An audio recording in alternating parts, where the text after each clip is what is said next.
بسم اللہ الرحمن الرحیم۔ ایک جنٹل مین صاحب نے، یعنی جدید تعلیم و جدید فیشن یافتہ صاحب نے، جو علی گڑھ کالج کے پڑھے ہوئے تھے، حضرت کے پاس آئے، ملاقات کی، کچھ اشکالات تھے، پوچھنا چاہا۔ ان کے بارے میں حضرت نے فرمایا کہ انہوں نے آ کر کہا کہ میں آپ سے کچھ کیا عرض کر سکتا ہوں؟ میں نے کہا ضرور کر سکتے ہیں۔ تو انہوں نے کہا کہ میں نے سنا ہے کہ آپ کو علی گڑھ والوں سے نفرت ہے۔ اس وقت، اس زمانے میں علی گڑھ کالج ایک بہت ہی تجدد پسند اور دینی اعتبار سے کے مقابلے میں برطانوی فیشن کو زیادہ اہمیت دینے والا ادارہ تھا۔ لوگ خالص دین پسند لوگوں کو قدامت پسند کہتے تھے، اور وہ لوگ جو ہیں روشن خیال اور تجدد مآب سمجھے جاتے تھے۔ اس زمانے کی بات ہے۔ اب تو سارے ملک میں ایک ہی خیال اور کلچر ہو گیا ہے۔ میں نے کہا ضرور کر سکتے ہو۔ انہوں نے کہا کہ میں نے سنا ہے کہ آپ کو علی گڑھ والوں سے نفرت ہے۔ میں نے سوچا کہ اگر کہتا ہوں کہ ہاں، تب تو تعصب کا شبہ ہوگا کہ محض تعصب سے ہے نفرتی، اور اگر کہتا ہوں کہ نہیں تو یہ ایک طرح کی چاپلوسی ہوگی جو واقعے کے بھی خلاف ہے۔ تو حق تعالیٰ نے دل میں ایک بات ڈالی۔ میں نے جواب میں کہا کہ علی گڑھ والوں کی ذات سے تو نفرت نہیں، ان کے افعال سے نفرت ہے۔ انہوں نے پوچھا کہ وہ افعال کیا ہیں؟ تو میں نے کہا کہ ہر فاعل کے افعال جدا جدا ہیں، کوئی ایک خاص بات تو نہیں ہے کہ وہ بیان کر دی جائے، سب کے اپنے اپنے الگ الگ افعال ہیں۔ تو وہ کہنے لگے کہ مثلاً میرے کیا افعال ہیں، کہ وہ بھی وہیں کے پڑے ہوئے تھے، میرے کیا افعال ہیں؟ میں نے کہا کہ بعض تو صاف ظاہر ہیں جن کے اظہار کی ضرورت نہیں، یعنی وہ داڑھی منڈائے ہوئے تھے۔ اس زمانے میں عام دیندار لوگ بھی نہیں منڈاتے تھے، یہی خاص کالج میں پڑھنے والے ہی منڈاتے تھے۔ ویسے عام مسلمانوں کا بھی مزاج نہیں تھا اس دور میں، سب جو بھی دیندار ہوتا تھا یہیں سے دین شروع کرتا تھا۔ تو حضرت نے فرمایا کہ بعض تو صاف ظاہر ہیں جن کے اظہار کی ضرورت نہیں۔ وہ کہنے لگے کہ وہ ظاہر کون سے افعال ہیں؟ میں نے کہا مجمع میں ظاہر کرنا تو مناسب نہیں، اور تنہائی میں بھی بدون باہمی مناسبت کے ظاہر کرنا نافع نہیں۔ اور مناسبت کا طریقہ یہ ہے کہ چند روز میرے پاس رہیے تاکہ آپ کو مجھ پر اعتماد ہو جاوے کہ یہ خیر خواہی اور ہمدردی سے کہتا ہے، اور مجھ کو یہ اطمینان ہو جائے کہ آپ خلوص سے پوچھ رہے ہیں۔ تو وہ سمجھ گئے، پھر آگے کچھ سوال نہیں کیا۔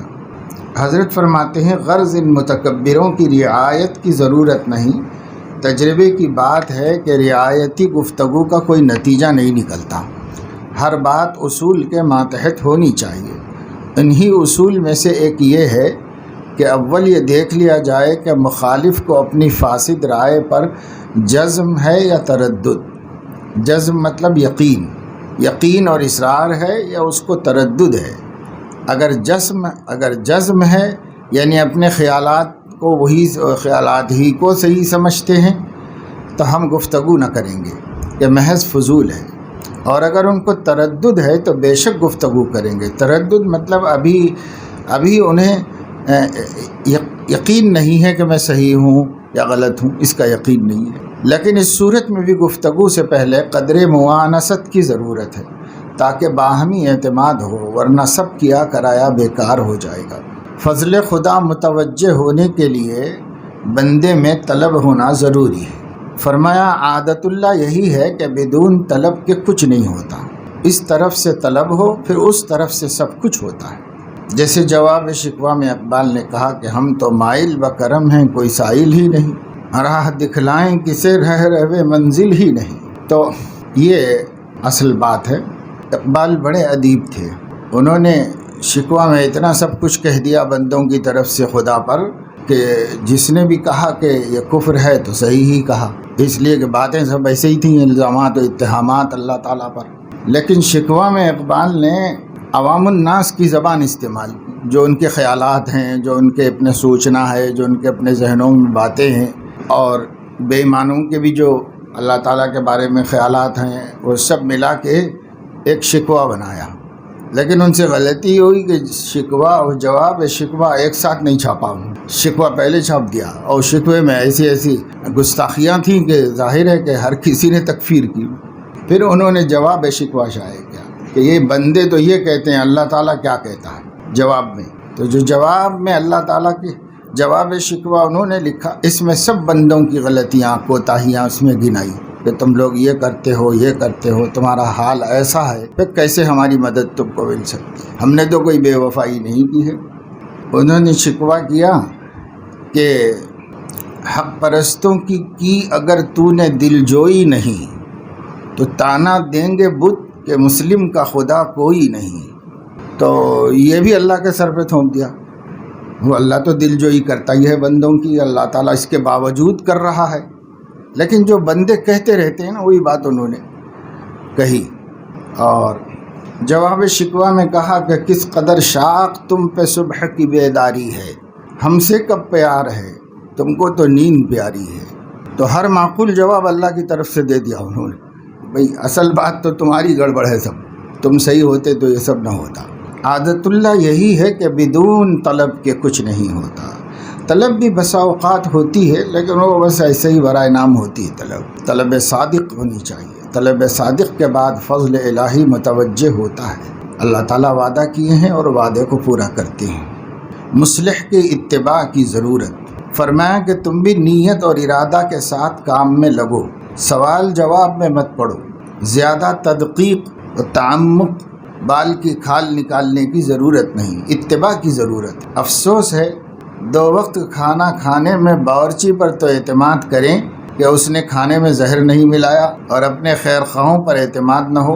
عجیب بات، یعنی پیر پر تو اعتماد نہیں ہے اور غلط فہمیاں اور بدگمانیاں ہیں، اور ایک شخص کھانا بنا کے ہوٹل میں دے رہا ہے تو باورچی پر تو پورا اعتماد ہے کہ باورچی نے ہمارے سے خیر خواہی ہی کی، کوئی غلط کام نہیں کیا، تو اعتماد کیا۔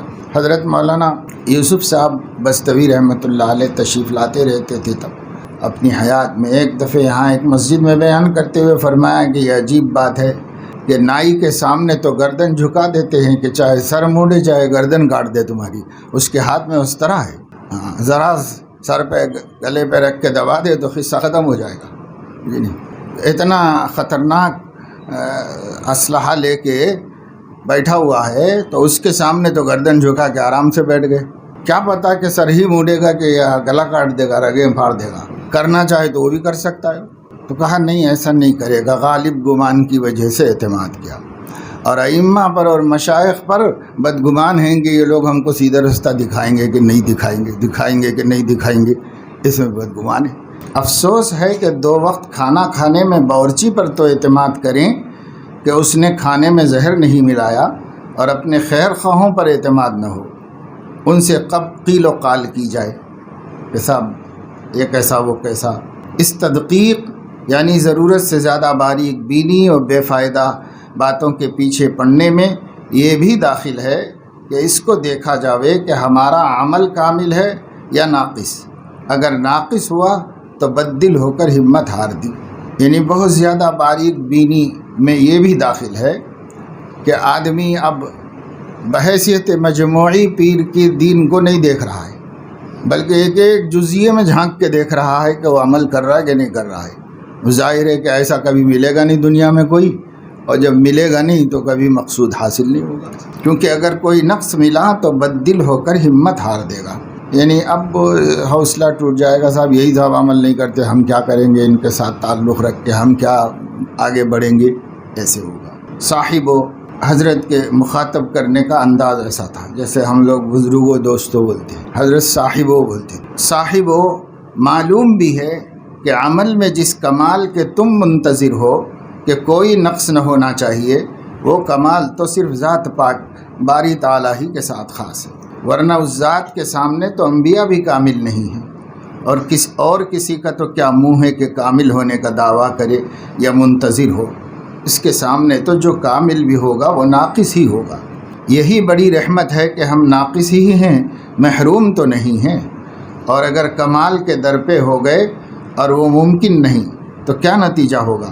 اس آدھی روٹی سے بھی محروم ہو جاؤ گے، بس یہ ہوگا کمال کی ہوس کا نتیجہ کہ پہنچنے والے پہنچ گئے، یہ ابھی اس میں ہی سڑک کیسی ہے، اسی میں مبتلا ہے کہ سڑک کیسی ہے، اور پہنچنے والے گھر پہنچ گئے، منزل پہنچ گئے، اس میں گڑھے ہیں یا صاف ہے، سڑک پر درخت آم کے ہیں یا سیب کے، ارے تجھے کیا، کہیں کہ ہو تو اپنے کام میں لگ، تو اپنی راہ طے کرتا تاکہ منزل مقصود پر پہنچے۔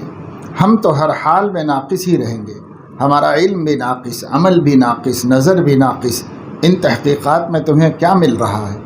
اسی کو مولانا روم فرماتے ہیں، کار کن کار بگزر از گفتار، اندری راہ کار باید کار، کام کرو قیل و قال کو چھوڑ دو کہ اس راستے میں عمل ہی مقصود ہے، مگر بہرحال شیخ کی تقلید شرط ہے، اس طریق میں بدون تقلید کے کام چل نہیں سکتا، قیل و قال و فکر تحقیق سے کچھ کام نہیں چلتا، ابتدا میں تو تقلید محض کی ضرورت ہے، اسی کی برکت سے کسی وقت تحقیق بھی نصیب ہو جاتی ہے۔ حضرت حاجی صاحب رحمہ اللہ فرمایا کرتے تھے کہ کیے جاؤ سب سمجھ میں آ جائے گا، سب تسلی ہو جائے گی، کیسی عجیب و جامع تعلیم ہے۔ حضرت حاجی صاحب کے یہاں بڑی لمبی چوڑی تعلیم نہیں ہوتی تھی، مختصر اور پرمغز تعلیم ہوتی تھی، تو یہ فرمایا کرتے تھے کہ کیے جاؤ سب سمجھ میں آ جائے گا۔ اہل تحقیق یہاں تک فرماتے ہیں کہ اگر عمل کا بھی زیادہ حصہ نہ ہو مگر اس طرف کی دھن ہی لگائے رکھو، یعنی اللہ تعالیٰ کی طرف، اللہ تعالیٰ کی طرف خیال اور دھیان ہی لگائے رکھو، ہمیشہ اللہ کی طرف، نامعلوم کس وقت فضل ہو جائے، یک چشم زدن غافل ازا شاہ نباشی، شاید کی نگاہ کنت آگاہ نباشی، ایک لمحے کے لیے بھی اس شاہ سے غافل مت رہو، ممکن ہے کہ وہ توجہ فرمائے اور غفلت کی وجہ سے تمہیں خبر بھی نہ ہو، اور اگر اس میں بھی کوتاہی ہو جائے تب بھی اس فکر میں نہ پڑے کہ کوتاہی کیوں ہوئی، اس کے تدارک کے لیے اللہم اغفر لی پڑھ کر کام میں لگ جائے، اگر اسی کے افسوس میں رہا تو وقت ہی بیکار کھو دیا۔ یعنی یہ جو فرمایا حضرت نے کہ چاہے اعمال بھی زیادہ نہ ہونے پا رہے ہوں، دھیان اللہ تعالیٰ کی طرف ہمیشہ رکھو، اللہ کا خیال، دھیان، اس کے فضل کا احساس، اللہ رب العزت کی پکڑ کا احساس، اللہ تعالیٰ کی استغنا کا، اللہ کو یاد رکھو، مختلف شؤون میں اللہ کو یاد رکھو، مختلف شانوں سے اللہ کو یاد رکھو بس ہمیشہ، اتنا تو کرو۔ اب اس سے نازل ہو کر فرما رہے ہیں یہ بھی نہ ہو سکے کبھی غفلت ہو جائے تو اب اس غفلت کی گھڑیوں پر افسوس میں ٹائم خراب مت کرو، ایک مرتبہ استغفار کر لو اور پھر آگے صحیح کر لو حالت کو۔ بہت سے لوگوں کو شیطان اس میں لگائے رکھتا، ارے بھائی ایسا ہو گیا، کل کا دن پورا ایسے ہی گزر گیا، کیا کریں، کیسا ہوا، ارے بھائی اب اس میں ٹائم خراب کرا رہا ہے شیطان، اب اس میں بھی ٹائم مت خراب کرو، وہ جو ہو گیا ہے اس سے استغفار کرو، اللہم اغفر لی کہو، اور آگے پھر شروع ہو جاؤ، پھر سے دھیان دو اللہ کی طرف اور پھر سے اللہ کی طرف توجہ کرو۔ ایک مولوی صاحب کے سوال کے جواب میں فرمایا کہ تلاوت قرآن اور کثرت نوافل سب سے افضل عبادت ہے۔ ایک مولوی صاحب کے سوال کے جواب میں فرمایا کہ تلاوت قرآن اور کثرت نوافل سب سے افضل عبادت ہے، اور یہ مقاصد ہے، یعنی فرائض کے بعد، فرائض و واجبات کے بعد پوچھا کسی نے کہ حضرت کون سے اعمال میں زیادہ نفع ہے، فائدہ ہے، کس میں زیادہ اوقات مشغول رہنا چاہیے، تو حضرت نے دو باتیں بیان فرمائی، قرآن کریم کی تلاوت اور نوافل کی کثرت، یہ فرائض و واجبات کے بعد سب سے مفید مشغلہ ہے، اور اذکار و وظائف کے مقابلے میں یہ زیادہ مفید مشغلہ ہے، اس لیے کہ کون سا وظیفہ تلاوت سے اعلیٰ ہو سکے۔ انہی دو چیزوں کی صلاحیت کے لیے طریق میں ذکر و شغل کی تعلیم ہوتی، یعنی تلاوت سے مناسبت پیدا کرنے کے لیے، نوافل سے مناسبت پیدا کرنے کے لیے ذکر و شغل کی طریق میں یعنی تصوف میں اس کی تعلیم دی جاتی ہے۔ اس رستے سے لے جانا چاہتے ہیں لیکن رستے ہی میں زندگی گزر گئی اور پہنچ ہی نہیں رہے، کثرت نوافل اور کثرت تلاوت تک پہنچ ہی نہیں پائے، تو فائدہ کیا ہوا؟ مقصود تو وہ ہے، نوافل کی کثرت اور تلاوت کی کثرت، یہ مقصود ہے، وہ سب مقدمات ہیں، اس لیے کہ اس میں اور جو ہے ذکر و شغل کے اندر شیخ کی ضرورت بھی ہے، اس لیے کہ اس میں بعض اوقات کچھ خطرات بھی پیش آتے ہیں، اور مقاصد میں کوئی خطرہ نہیں، یعنی نوافل جتنے چاہے پڑھیں اس میں کوئی خطرہ نہیں، اور کوئی خاص قسم کا ذکر کسی خاص مقدار میں کریں گے تو اس میں خطرات بھی ہیں، لیکن اس میں تو کوئی خطرہ نہیں۔ قرآن کتنی پڑھو اس میں کوئی خطرہ نہیں ہے کہ کچھ نقصان ہو جائے گا، کچھ یہ ہو جائے گا۔ اور اگر کوئی آدمی کوئی بڑی مقدار میں ذکر کرے تو کبھی ذہن خشک ہو جا سکتا ہے اور کبھی جنون پیدا ہو جا سکتا ہے، وہ تو خطرے ہیں۔ لیکن تلاوت میں کوئی خطرے نہیں، تلاوت جتنی کرو اللہ تعالیٰ نے اس میں کوئی خطرہ نہیں رکھا۔ پھر یہ دونوں یعنی تلاوت اور نوافل ذکر اللہ پر بھی مشتمل ہے، کیونکہ قرآن سراسر ذکر ہے، اس کا نام بھی ذکر ہے، اور نماز میں بھی ذکر کرتے ہیں، سبحان ربی العظیم، سبحان ربی الاعلیٰ، اور ربنا لک الحمد، اور جو ہے دو سجدوں کے درمیان میں بہتر ہے کہ اللہم اغفر لی یا رب اغفر لی پڑھ لے۔ ہمارے فقہاء یا احناف نے کوئی عمل ثابت نہ ہونے کے باوجود یہ کہا ہے کہ یہ پڑھ لینا بہتر ہے، اس واسطے کہ دو سجدوں کے درمیان جلسے کا تحقق مطلوب ہے، اور ایک عمل ہم بنا لیں گے کہ بھئی اس میں یہ پڑھنا ہے، تو بیٹھنے کے بعد پڑھنے کے بعد جائے گا تو جلسے کا تحقق جو مطلوب ہے وہ پورا ہو جائے گا، ورنہ جلدی کرے گا، پھر ابھی بیٹھنے ہی نہیں پایا کہ نہیں کہا۔ اور جلسہ کہتے ہیں، قاعدہ کہتے ہیں، جو ریڑھ کی ہڈیاں ہیں ان کے اپنی جگہ پہ سیٹ ہو جانے کو، کہ ریڑھ کی ہڈیاں سب سیدھی ہو جائیں جب بیٹھنے کی حالت میں، جیسے سب ہڈیوں کے ٹکڑے وہ صحیح ہو جائیں۔ شارحین حدیث نے یہی کہا کہ قاعدہ اور جلسہ متحقق جب ہوگا جب ریڑھ کی ہڈیاں سب صحیح ہو جائیں، ایک ساتھ قیام میں جیسے ہوتی ہے ایسے ہو جائے، تو تب جلسہ متحقق ہوگا۔ اور بس اوقات اس میں خطرہ ہے کہ اس میں کوئی عمل نہ ہو تو آدمی ایسے اٹھے گا تو پتہ نہیں سب ہڈیاں صحیح ہوئیں کہ نہیں ہوئی، دوسرے سے دم چلا گیا، تب پھر یہ بیٹھنا متحقق نہیں ہوگا۔ اس لیے متاخرین فقہاء نے فرمایا، کیونکہ متقدمین ایسی جلد بازی والے پڑھتے ہی نہیں تھے، انہوں نے کہا کہ چونکہ حضور علیہ السلام سے باقاعدہ ثابت نہیں ہو رہا ہے کچھ پڑھنا، اس لیے نہ پڑھا جائے۔ حنفی فقہاء نے بعد میں متاخرین نے کہا کہ پڑھ لیا جائے بہتر ہے، اس لیے کہ پڑھنا تو ایک دعا ہے مغفرت کی اور ممنوع بھی نہیں ہے، اور امام شافعی کے ہاں مسنون بھی ہے، لہذا پڑھ لے، نتیجہ یہ ہوگا کہ صحیح بیٹھنے کی توفیق ہو جائے گی، کیونکہ بیٹھنے کے بعد پڑھنا ہے تو پڑھ کے دوبارہ جائے گا، جلد بازی نہیں کرے گا۔ تو خیر یہ فرما رہے ہیں حضرت کہ بھائی نماز میں اور تلاوت میں ذکر خود بخود شامل ہے، اس کے اندر داخل ہے۔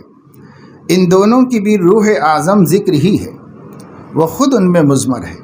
باقی مستقل اذکار مثلا سبحان اللہ یا لا الہ الا اللہ، ان سب سے تلاوت قرآن و نماز افضل ہے۔ نماز اور قرآن کی آج کل کے اکثر مشائخ کے دل میں وقت و عظمت نہیں، تمام زور ذکر پر دیا جاتا ہے، اور اسی کا نتیجہ ہے کہ ہر سالک ذکر ہی پوچھتا ہے، نہیں کچھ ذکر بتا دیجئے، اور یہ تو کر ہی رہا ہوں، کچھ اور بتا دیجئے، کچھ اور بتا دیجئے۔ تو وہ سمجھتے ہیں کہ پہلے زمانے میں جیسے بہت لمبے لمبے اذکار کرائے جاتے تھے، تو اس وقت قوا بھی تھے، صحتیں بھی تھیں، ماحول بھی تھا، فرصتیں بھی تھیں، تو چل گیا۔ اب کہاں، تو ابھی بھی لوگ اسی کو بڑا کمال سمجھتے ہیں، اور نوافل کی کثرت کو کمال نہیں سمجھتے، تلاوت کی کثرت کو کمال نہیں سمجھتے۔ حضرت فرمانا چاہتے ہیں مقصود تو یہی دو چیزیں ہیں، اور جو مشائخ بتاتے ہیں وہ وسائل و ذرائع ہیں ان میں ذوق پیدا کرنے کے، تو اب اصل ہی نہ ملے اور وہ ذریعے میں پڑا رہے زندگی بھر، تو یہ کون سے کمال کی بات ہوگی۔ نماز اور قرآن کی آج کل کے اکثر مشائخ کے دل میں وقت و عظمت ہی نہیں، تمام زور ذکر پر دیا جاتا ہے۔ حالانکہ ان میں ایک اور لطیف فرق بھی ہے، وہ یہ کہ جب کوئی ذکر زیادہ کرتا ہے اس میں عجب پیدا ہو جاتا ہے، اور نماز و تلاوت قرآن سے عجب کم پیدا ہوتا ہے۔ اس کا اصلی سبب یہ ہے کہ اکثر عوام ذکر کو خواص کا فعل سمجھتے ہیں، اور نماز و تلاوت قرآن کو عوام کا فعل سمجھتے ہیں۔ تھوڑی سی دیر بیٹھ کر ذکر کر لیا، الا اللہ اللہ اللہ، بس خواص میں داخل ہو گئے۔ ایک صاحب کے سوال کے جواب میں فرمایا، ایسی حالت میں جب نفس میں عجب پیدا ہو رہا ہو، ذکر و شغل چھوڑ دینا چاہیے، مگر یہ سب امور شیخ کی تجویز پر موقوف ہیں کہ خود ہی نہ کر لے کہ بھئی اب مجھے عجب ہو رہا ہے لہذا مجھے چھوڑ دینا چاہیے، خود ہی نہ کر لے، بلکہ شیخ کی تجویز پر موقوف رکھے۔ کس وقت کیا مناسب ہے؟ چنانچہ بعض اوقات وہ یہ مشورہ دے گا کہ خاص حیت سے بیٹھ کر ذکر نہ کیا جاوے، چلتے پھرتے معمول پورا کر لو، کیونکہ اس طور سے تم کو کوئی ذاکر نہ سمجھے گا۔ یہ گردن جھکا کر بیٹھنا اور ادھر ادھر گردن ہلانا، اس سے لوگ ذاکر سمجھتے ہیں۔ غرض کہ ہر حالت میں شیخ کامل کی ضرورت ہے، اپنے کو اس کے سپرد کر دینے کے بعد مطمئن ہو جانا چاہیے اور پھر اتباع کرتے رہنا چاہیے۔ اور یہ بہت بطور معمول کے لمبے چوڑے اذکار کے سلسلے میں حضرت تقابل فرما رہے ہیں، ورنہ ہر مومن کو تھوڑی دیر اللہ تبارک و تعالی شانہ کا ذکر کر لینے کی حضرت نے بھی جگہ جگہ ترغیب دی ہے، بلکہ لوازم اصلاح میں اس کو شامل رکھا ہے، داخل رکھا ہے۔ یہ جو حضرت فرما رہے ہیں یہ ان کے دور میں اور آج بھی کہیں کہیں بڑے لمبے چوڑے ذکر لوگ کرنے کے عادی ہوتے ہیں اور قرآن پڑھتے نہیں، جو قرآن سے دلچسپی نہیں، قرآن سے موافقت و مناسبت نہیں، یہ بات ہے۔ ایک صاحب کے سوال کے جواب میں فرمایا، امراء کے پاس بیٹھ کر قلب میں دین کا اثر کمزور ہو جاتا ہے۔ امراء یعنی دولت مند لوگ، امراء کے پاس بیٹھ کر قلب میں دین کا اثر کمزور ہو جاتا ہے اور دنیا کا اثر قوی ہوتا ہے، اور یہ اثر اس وجہ سے ہوتا ہے کہ ان کے پاس تابع بن کر جاتے ہیں، اور جو شخص کسی کے پاس قصد کر کے جائے گا اس پر اسی کا اثر ہوگا جس کے پاس وہ قصد کر کے گیا ہے۔ چنانچہ اگر امراء قصد کر کے اہل دین کے پاس آئیں تو ان پر دین کا اثر ہوگا، اور اگر اہل دین امراء کے پاس قصد کر کے جائیں تو ان پر دنیا کا اثر ہوگا۔ قصد کر کے مطلب باقاعدہ بس ان سے ہی ملنے اور انہی کے لیے جائیں، یہ قصد کر کے جانا ہے۔ اور اگر کسی ضرورت سے جائیں وہ الگ بات ہے، سامان لینے کے لیے بڑے بڑے ساہوکاروں کے پاس جانا پڑتا ہے، کاروبار کے سلسلے میں جن لوگوں کے کاروبار ہوتے ہیں انہیں بڑے بڑے کاروباریوں بیوپاریوں سے ملنا پڑتا ہے، تو وہاں مقصد ان کی دنیا نہیں ہوتی، وہاں اپنا کام مقصد ہوتا ہے، اس لیے اتنا اثر تو نہیں ہوگا۔ لیکن اگر آدمی صرف یہ جاتا ہے کہ بھائی بڑے لوگ ہیں، جاگ بیٹھتا ہے ان کے پاس ملتا رہتا ہے، تو خود ہی ارادہ کر کے جا رہا ہے کہ یہ لوگ ملنے کے قابل ہو، جانے رہنے بیٹھنے کے قابل ہے، تو اگرچہ کہ ان میں کوئی برائی نہ ہو لیکن تمول کا اثر پڑتا ہے آدمی کے اوپر، اور ناشکری پیدا ہوتی ہے اللہ تعالیٰ کی نعمتوں کی ایسے لوگوں کے ساتھ رہنے سے، کیونکہ وہاں زیادہ دیکھتا ہے، اپنے پاس کم دیکھتا ہے۔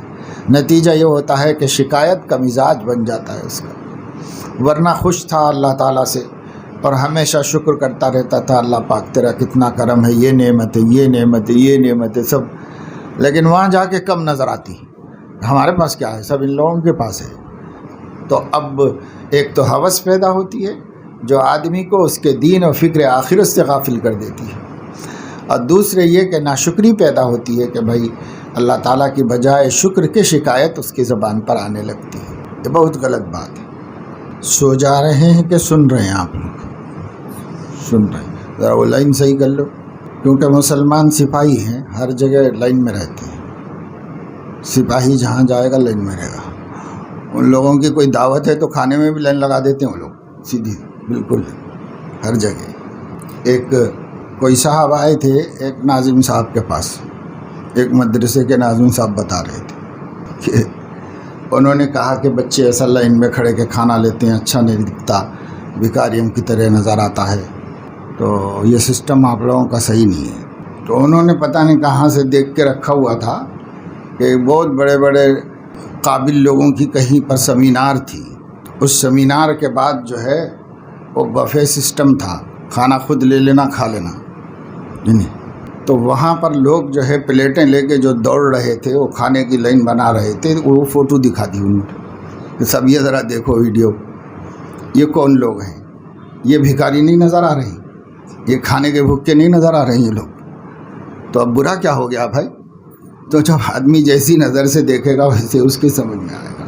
یہاں وہ ان کو حقیر لوگ پہلے سے ذہن میں حقیر لوگ ہیں، پڑھے لکھے نہیں ہیں، تو اس وجہ سے بھکاری پن دکھا، اور جبکہ کوئی کام ترتیب سے طریقے سے کرنا سنت ہے. اور جب ان کو دکھایا گیا کہ یہ ہیں بڑے بڑے اسکالرس دیکھو اور ان کی تہذیب دیکھو کیسی، تب پھر کچھ بولنے کی ہمت نہیں ہوئی. میں خود بھی بعد میں بعض ایسے میٹنگوں میں بعض مصلحتوں سے شریک ہوا جہاں ہر طبقے کے لوگ تھے. دنیا کے بڑے بڑے تعلیم یافتہ لوگ اور قابل لوگ ہیں. ضروری نہیں ہے کہ دنیا کے تعلیم یافتہ لوگ جو ہے دیندار نہ ہو، ان میں بھی نمازی ہوتے ہیں، دین پسند ہوتے ہیں، الحمدللہ بہت سے اچھے لوگ ہوتے ہیں. مگر یہ ہے کہ بھائی تفریق اس سے ہو رہی ہے کہ یہ داڑھی ٹوپی والے ہیں اور یہ لوگ جو ہے کوٹ پتلون والے ہیں تو یہ زیادہ قابل لوگ ہیں اور یہ ویسے ہی پرانے خیالات کے ملانے ہیں. ایسے تفریق ہوتی ہے. مگر یہ ہے کہ اللہ جس چیز کو دیکھتا ہے دین ہے، تو ایسے ان میں بھی ہوتے ہیں اور اس کے برخلاف بے دین ہم میں بھی ہوتے ہیں. تو یہ حلیت تو نہیں دیکھے گا اللہ تعالیٰ. اللہ تعالیٰ دین دیکھے گا کہ بے دین کس کے اندر ہے. تو خیر بہرحال اس جگہوں پر ہم لوگوں کو تو کچھ حیا سی آئی کہ بھئی یہ گھس پٹ کے کھانا لے کے کھانا ہے، ایسی بھی کیا مجبوری ہے. لیکن ان حضرات کو نہیں آئی. وہ سب عادی ہیں اس کے. فٹافٹ جلدی سے پلیٹیں اٹھاؤ، بھڑ بھڑ بھاگو، جلدی ڈالو، اس میں سے ڈالو، اس میں سے ڈالو، تاکہ دوسرے سے پہلے میں لے لوں. اور کھڑے کھڑے شروع ہو گئے کھانا وہیں پر. تو اس وقت ہم ہی لوگ مولویوں نے صبر کیا، سب سے اخیر میں جا کے لیا اس میں سے، وہاں سے. تو بعض چیزیں ایسی ہیں کہ خامخواہ جڑ دی ہیں کہ بھئی یہ لوگ جو ہے محتاج ہوتے ہیں اور بھکاری ہوتے ہیں اور ان کے دل میں دنیا کی بڑی محبت ہوتی ہے. ایسا بہت صحیح بات نہیں ہوتی. اور وہ لوگ بے دین ہوتے ہیں، یہ بھی صحیح بات نہیں ہوتی.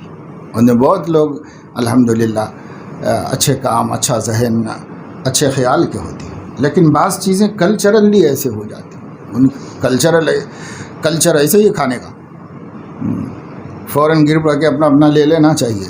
ذرا تاخیر ہوئی تو ادھر ادھر ہو جاتا ہے. سب کتنا گرا کے کتنا پھینک کے بڑا تب دیکھا تو نہیں تھا. عملاً 2-4 جگہ دیکھنے کا موقع ملا. بس وہ جلد بازی میں کتنی ساری نعمتیں وہیں گرا دیتے ہیں، سب یہ کر دیتے ہیں، بگا دیتے ہیں، بس یہ کر لیتے ہیں. اور باتیں کرتے ہوئے ادھر ادھر دیکھتے ہوئے کھڑے کھاتے رہتے ہیں. ہمارے شاہ معین صاحب کے ایک ماموں تھے، تو وہ کہتے تھے کہ جو ہے یہ بفے سسٹم نہیں بفیلو سسٹم ہے. یہ کہتے تھے. کھل کے کھا رہے ہیں سب ایسے. شیخ سے بالکل بحث نہیں کرنا چاہیے. اصول صحیحہ کے موافق حضرت فرماتے ہیں کہ اصول صحیحہ کے موافق بھی مناظرہ استاد اور شاگرد میں تو نامناسب نہیں، مگر پیر مرید میں اس طرح بھی مناسب نہیں. استاد شاگرد میں تو اصل میں تحقیق مقصود ہے، اس لیے وہ سوال کر سکتا ہے، استاد جواب دے سکتا ہے، اور اگر اسے پھر کوئی اشکال ہے تو بول سکتا ہے. اس کو مناظرہ کہتے ہیں. اصول صحیحہ کے موافق بھی مناظرہ استاد اور شاگرد میں تو نامناسب نہیں، مگر پیر مرید میں اس طرح بھی مناسب نہیں ہے. اگر شیخ کی کوئی بات سمجھ میں نہ آوے دوسرے وقت پر چھوڑ دو. اس سے معارضہ یعنی بحث نہیں کرنا چاہیے. اگر ایسا کرے گا فیض نہ ہوگا. مناظرے کی طرح ایک بے اعتدالی یہ بھی ہے کہ شیخ کے متعلق اگر کوئی شبہ ہو تو اسی سے پوچھتے ہیں. ایسا نہ چاہیے. اول تو شبہ ہی کو جگہ نہ دی جائے، اور جو شبہ کا بہت ہی غلبہ ہو جائے تو کسی دوسرے محقق سے شبہ رفع کر لے. البتہ اگر اس شیخ سے تعلق قطع کر لے تو پھر اس سے پوچھنے کا مذائقہ نہیں. یعنی پہلے اپنے کو علیحدہ کر لے اور اس کے بعد تحقیق براہ راست اس سے بھی کر سکتا ہے. لیکن اس کی ارادت میں رہتے ہوئے استفادہ کرتے ہوئے ایسا کرے گا تو اس سے اس کے فطری طور پر اس کے دل میں تنگی پیدا ہوگی اور وہ فیضان کے انسداد کا سبب بنے. غرض یہ تعلق باطنی اور قیل و قال جمع نہیں ہو سکتے. ایک سلسلے گفتگو میں فرمایا کہ طریق بالکل مردہ ہو چکا تھا. لوگ بے حد غلطیوں میں مبتلا تھے. بحمداللہ اب 100 برس تک تو تجدید کی ضرورت نہیں رہی. اگر پھر خلط ہو جائے گا تو پھر کوئی اللہ کا بندہ پیدا ہو جائے گا. یعنی حضرت تھانوی رحمۃ اللہ علیہ کی تجدید تصوف و سلوک کے بعد فرما رہے کہ اب 100 برس تک تو انشاءاللہ یہ اسی صافی چشمہ چلتا رہے گا. اسی طریقے بدعات سے خالی اور صاف ستھرا چشمہ حضرت نے اس کو بنایا۔ اور کافی عرصے سے تصوف میں محققین کے نہیں پیدا ہونے کی وجہ سے، کم علم لوگوں کے صرف طریقت اور سلوک کے مراسم سے آراستہ ہونے کی وجہ سے ان لوگوں نے بہت نقصان پہنچا دیا اور طریق کو چند بدعات پر مشتمل کر دیا، حالانکہ یہ تو خالص شریعت کی اتباع میں نکھار پیدا کرنے کا ذریعہ ہے۔ شریعت کے اتباع میں، شریعت و سنت کے اتباع میں نکھار پیدا کرنے کا اور خالصیت پیدا کرنے کا ذریعہ ہے سلوک۔ تو وہ جیسے ابھی حضرت نے فرمایا کہ بھائی ذکر و شغل کی کچھ مخصوص شکلوں کا مقصد عبادت کا ذوق پیدا کرنا تھا اور وہ اسی میں الجھ کے رہ گیا۔ اسی طریقے سے مشائخ اہل بدعت نے تمام ہی سلسلوں میں ایسا کر دیا کہ مراسم سلوک کو دین بنا دیا اور دین نظروں سے اوجھل ہو گیا۔ اصل مقصود تعلق مع اللہ، رضا الہی کا حصول، اور وہ ہوتا ہے اتباع سنت و شریعت کے ذریعے سے۔ تو اس سے غفلت ہو گئی اور بہت سے خرافات و بدعات میں مبتلا ہو گئے۔ اکثر بہت کامیاب اور مبارک کام دنیا میں آگے چل کر رسمیت کے نظر ہو گئے، رہ گئی رسم ادا باقی، روح بلالی نہ رہی، ایسا ہو کر رہ گئی۔ ہر عمل ایسا ہوتا ہے، جب یہ ہو جاتا ہے تو وہ نافع رہنے کے بجائے نقصان دہ بن جاتا ہے، کہ وہ مقاصد کا وسیلہ نہیں بن رہا ہے، ذریعہ مقصود ہو گیا اور مقاصد ذہن سے ہٹ گئے، تو پھر وہ مفید رہنے کے بجائے مضر ہو جاتا ہے وہ عمل، چاہے ہو کتنا ہی اچھا پیارا۔ اسی طرح یہ سلوک کا معاملہ ہوا تھا کہ اس کے اندر یہ بڑا ہی نیک کام، ذکر، شغل، تہجد گزاری اور مراقبہ اور محاسبہ اور یہ اور وہ ریاضات اور مجاہدات اچھے ہی تھے دین سیکھنے کے واسطے، لیکن جب ان کو مقصود بنا دیا اور اللہ تک پہنچنا ذہن سے ہٹ گیا۔ اگر اللہ تک پہنچنا مقصود ہوتا تو وہ ایک ہی راستہ ہے، ان ھذا صراطی مستقیما، ایک ہی راستہ ہے، اور وہ راستہ ہے اتباع شریعت و سنت کا راستہ۔ حضرت تھانوی رحمۃ اللہ علیہ نے اس کو بہت نکھارا، اور بعض ایسے مزاج کے لوگوں کی جو مراسم تھے وہ بھی چھڑوائے، اگرچہ کہ کوئی حرج نہیں تھا، مگر یہ کہ یہ جو دماغوں میں بیٹھا ہوا ہے کہ اس کے بغیر سلوک طے نہیں ہوگا، اس کو نکالا اور چھڑایا لوگوں، اور پھر ان کو سنت والے راستے پر لگایا۔ حضرت فرمایا کرتے تھے بھائی صحابہ والے راستے سے صاف ستھرا راستہ کوئی نہیں۔ کیسے وہ باکمال ہوئے؟ نبی کی صحبت اور اتباع سنت و شریعت، اسی سے وہ باکمال ہوئے۔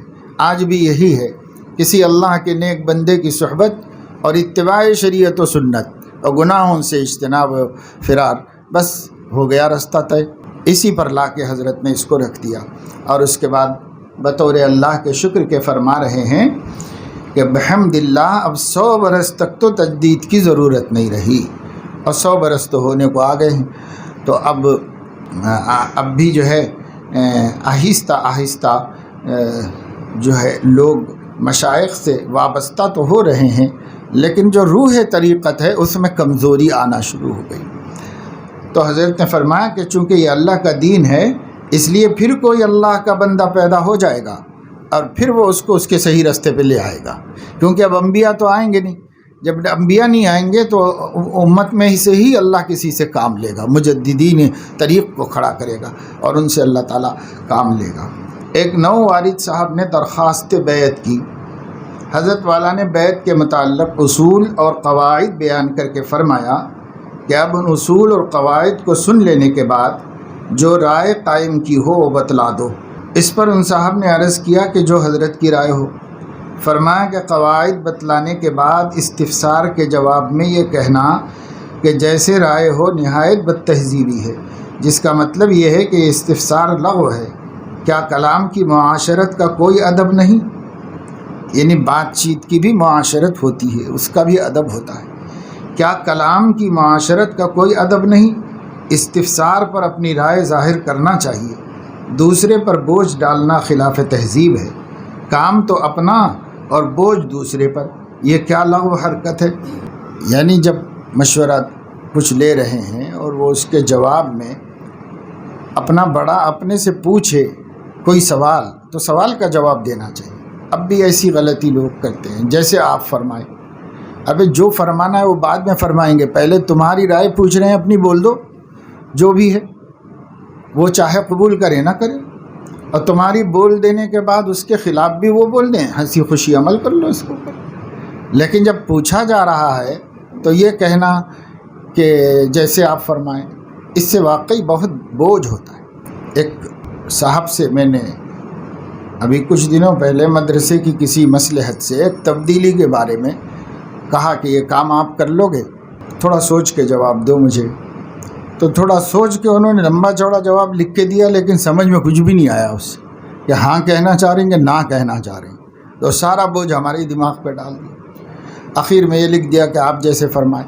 ابے ہم فرماتے ہوتے تو آرڈر دے دیتے تھے کہ آپ ایسا کیجیے، ہم یہی مصلحت سمجھے کہ پہلے آپ سے پوچھ لیں کہ آپ متفق ہوں گے کہ نہیں ہوں گے، تو جو ہے دل میں بولو، اور جذبہ اطاعت یہ ہے کہ اس کے باوجود بھی کہا جائے کہ نہیں آپ نہیں چاہ رہے ہیں پھر بھی کیجئے، تو آمنا سلمنا کریں گے، برابر کریں گے، کام تو کرنا ہے دین کی خدمت۔ تو ایک غلطی کرتے ہیں سب، اور وہ جو ایسا جواب دیتے ہیں نا، وہ اصل میں دال میں کالا ہوتا ہے، کہ وہ نہیں چاہتے کہ وہ جو چاہ رہے ہیں وہ ظاہر کریں، یہ نہیں چاہتے، اس لیے مبہم سا جواب دے دیتے ہیں، جیسے آپ فرمائیں، جو آپ کی رائے ہو، ایسی بات کہہ دیتے ہیں۔ ایسا نہیں، یہ صحیح طریقہ نہیں۔ معاشرت میں حضرت نے بہت ہی اصلاح فرمائی ہے، ہر آدمی کی معاشرتی کوتاہی پر نظر فرماتے تھے۔ انہی چیزوں کے جمع ہوتے وہ آداب المعاشرت والی کتاب بن گئی، یعنی وہ یہ سب ٹوکتے ہی بن گئی سب لوگوں۔ بھئی یہ معاشرت کے خلاف ہے، یہ تہذیب نہیں ہے، یہ بے تہذیبی کی بات ہے، یہ ادب نہیں ہے، یہ بے ادبی کی بات ہے۔ تو اب تو ایسا نظام شاید و باید ہی کہیں ہو کہ لوگ وہاں پر رہیں اور ایک وقت گزاریں، اور شیخ نگرانی کرے اور مسلسل ان کو دیکھتا رہے 24 گھنٹے اور ٹوکتا رہے۔ ایسا تو بہت مشکل ہے، ایسا کوئی مقام ملنا، ایسی کوئی خانقاہ۔ تو کم سے کم اتنا تو کر لو کہ یہ جو حضرت نے آداب المعاشرت مرتب کروا دی، یہی سب قصے تھے، اس کو جمع کرا دیے۔ اب میں نے اس کی تسہیل بھی کر دی ہے آداب المعاشرت، یعنی بہت تعبیرات ذرا اس دور کے مطابق تھیں، تو اس دور کے مطابق اس کو آسان کر دیا ہے، تاکہ سمجھنے والا سمجھے فوراً کہ یہ غلط ہے اور یہ صحیح ہے، اسے سمجھ میں آ جائے اس کو، اور وہ اس پر عمل کرنے لگے۔ تو آداب المعاشرت اپنے مطالعے میں سالکین کو رکھنا چاہیے اور پڑھنا چاہیے۔ سیٹ خرید لو بولے تو سیٹ خرید لے آ کے گھر میں رکھ دینے سے کچھ بھی نہیں ہونے والا ہے، کوئی تعویذ ہے کیا اس کے رکھ دینے سے ہماری زندگی بدل جائے گی؟ ایسے تو قرآن رکھنے سے بھی کچھ نہیں ہو رہا ہے گھر میں، سب سے پہلے قرآن رکھتے ہیں گھر میں لے جا کے، لیکن قرآن رکھنے سے کیا ہو رہا ہے؟ کچھ بھی نہیں ہو رہا ہے، کوئی گناہ کم ہو رہا ہے، نہ کوئی نیکی بڑھ رہی ہے۔ ہاں قرآن پہ چلتے تو فائدہ ہوتا، اسی طریقے سے وہ کتابیں لے جا کے خرید کے گھر میں جما کے رکھ دینے سے کوئی فائدہ نہیں ہوتا۔ اس کی روز تعلیم ہو، کوئی نہیں سنتا تو خود ہی مطالعہ کرو، اور اس نیت سے کرو کہ بھئی اس میں جتنے معاشرت کے آداب بتائے گئے ہیں، اگر میں اس پہ عمل نہیں کر رہا ہوں تو فوری شروع کر دوں گا اس پر عمل، تو اس پہ عمل کرنا شروع کر دے، تو سینکڑوں تہذیبی خامیاں تو انشاءاللہ اس کتاب کے ذریعے خود بخود ہی صحیح ہو جائیں گی آدمی کے اندر۔ اللہ پاک ان کو، حضرت رحمۃ اللہ علیہ کو جزائے خیر عطا فرمائے۔ بڑا کام اللہ نے لیا اور بڑی خدمت انہوں نے امت کی فرمائی ہے، امت ان کے احسان سے سبک دوش نہیں ہو سکتی، خصوصاً سالکین و طالبین، ان کے لیے تو راستہ بالکل آسان کر دیا ہے۔ ایک صاحب کی غلطی پر تنبیہ فرماتے ہوئے، کسی نے کوئی ایسی غلطی کی ہوگی تو ٹوکتے تھے، اور بہت سختی سے ٹوکتے تھے، ایک خاص مزاج اور کیفیت حضرت کی تھی۔ ایک صاحب کی غلطی پر تنبیہ فرماتے ہوئے فرمایا کہ میں تو خود ان آنے والے حضرات کی برکت سے مستفیض ہونے کا متمنی رہتا ہوں۔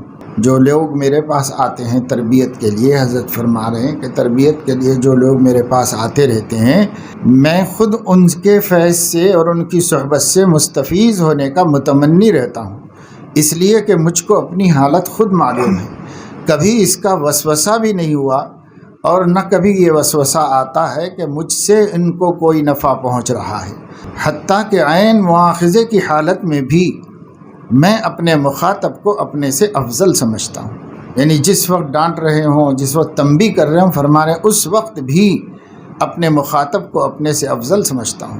اللہ کا لاکھ لاکھ شکر ہے، مگر اصلاح کی ضرورت سے تادیب کرنا پڑتی ہے۔ اللہ تعالیٰ توفیق عمل نصیب فرمائے۔ سبحانک اللہم و بحمدک، اشہد ان لا الہ الا انت، استغفرک و اتوب